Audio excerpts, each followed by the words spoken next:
And here we go, guys. The probably shortest review I will do in all of 2022, the Iron Man 3 construction armor version diorama piece from Hot Toys. And obviously this is not one that's going to be super long, super hyped up. But for me, I missed out on this when it originally came out, and now I have the opportunity to pick it up now, and it's under 200 bucks. So like no brainer for this. Like I don't know. I dig it. It's one of those accessory pieces that's going to look great next to a Hulkbuster, next to a Hall of Armor, next to the Mk3 Tony Stark that's coming out soon at some point, or next year, whenever that is. This is kind of like I'm preparing for that. That's what this piece is to me. And I am quite happy with how it turned out. So we'll zoom in here and you guys can take a look at some of the details. So this is going to be the Mark III Iron Man version armor. It's got all these little wires and stuff that come out that connect to the actual base. So it's obviously not a posable figure. This is a diorama piece for your set. It does require some AAA batteries, or if you have the proper plug, it does have a DC plug on the bottom. Let's see if I can get down there.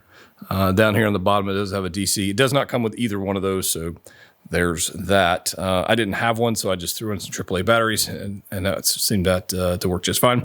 Light up features, you have some lights up top. They kind of shine down on the figure.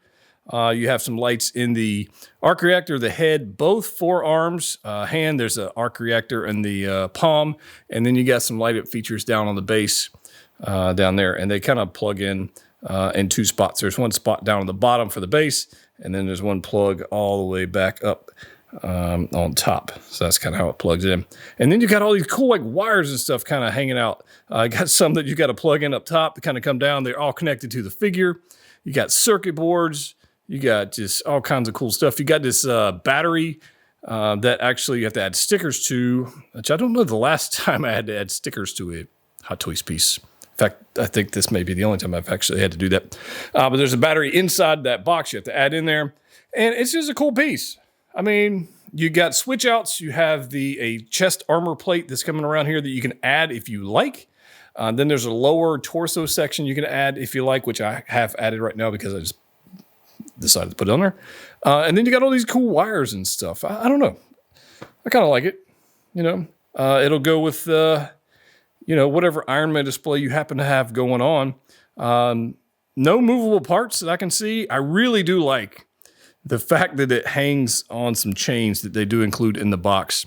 I don't know. Something about that is just cool to me. I don't know. It feels more real world, I think, is the kind of the takeaway I've got from that. Light up features are fine. I will probably end up adding the wired AAA battery adapters that I got on Amazon. I did a video on those way back when. I don't know if they're even still available, but I'll put a link in the corner if you missed that. They're actually very inexpensive and very useful. But it's the paint applications are great. This is not a die-cast piece. It is plastic all around. Sub 200 bucks, diorama piece. I've spent more money than that on a diorama piece in the past. And this one's got light-up features. It's got detail. It's got, movie references. And it's just freaking good looking. I mean, look at that. It's got all the details you'd want of an Iron Man figure in a diorama piece. So that's all I'm going to talk about this thing. I dig it. I think it's cool. You can get one at Pop Collectibles. They're in stock right now if you want to do that. Your choice on that one. But there's a link in the description below for that. If you haven't already subscribed to the channel, do that. I'm not sure how I'm going to display this until the Mk3 Tony comes up. I thought about putting it with the Comic Origins Iron Man figure that we had in the past, but then I don't know. That's kind of a cool piece on its own, so I didn't decide to do that. But I'm happy with this. So let me know your thoughts in the description below. And as always, collect what you like. See you next time.